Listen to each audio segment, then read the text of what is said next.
I'm Brittany Lewis with Forbes Breaking News. On Wednesday, Senator Dick Durbin led a Senate Judiciary Committee hearing about protecting election workers. Durbin shared a story of a mother and daughter who worked the polls on Election Day 2020 in Georgia, only to find themselves in the center of election fraud conspiracies promoted by former President Trump's campaign team. He raised concern that these ongoing threats toward election officials are forcing many of them to leave their jobs ahead of the next presidential election.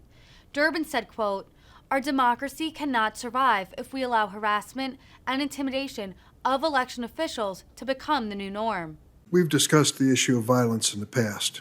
There's been a consensus on this committee, and I hope it continues, in the Congress, that there is no place for violence whatsoever in our constitutional system of government, neither on the right nor on the left. I want to tell the story of Ruby Freeman. Thanks to the January 6th committee, many Americans know her story.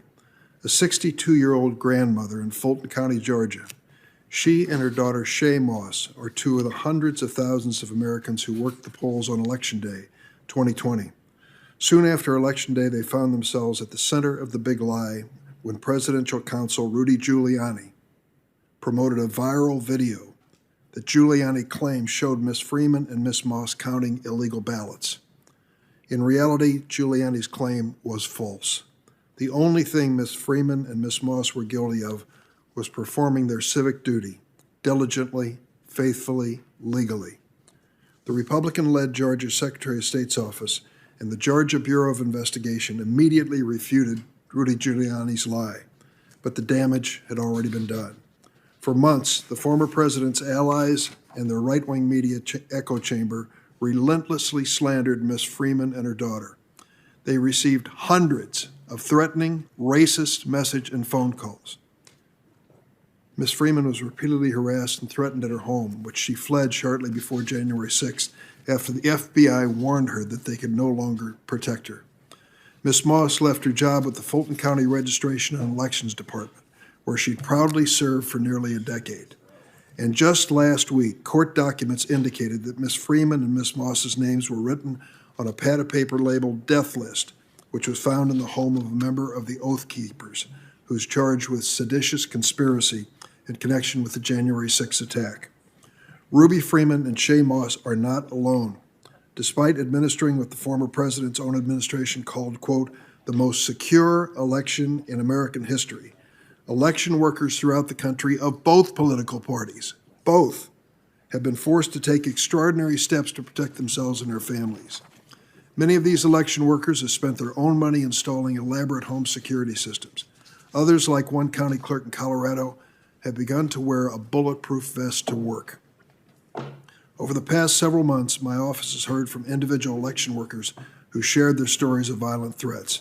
Many of them have submitted statements for our hearing. These threats are taking a disastrous toll on our democracy. According to a recent survey, roughly 1 in 5 election officials plans on leaving their job ahead of the next presidential election. This mass exodus coincides with an ongoing organized effort by big lie promoters to secure jobs administering elections across our country. We saw it last night in the Republican primary in Arizona. Our democracy cannot survive if we allow harassment and intimidation of election officials to become the new norm. As we look ahead to this year's election, fewer than 100 days away, I hope we learn the lessons from the last election.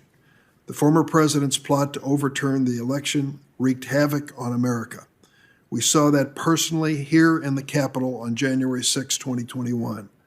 Public servants like Ruby Freeman and Shay Moss are living with the consequences of this big lie every day of their lives. I look forward to learning more about the steps the Justice Department and CISA are taking to protect election officials in the months leading up to this election.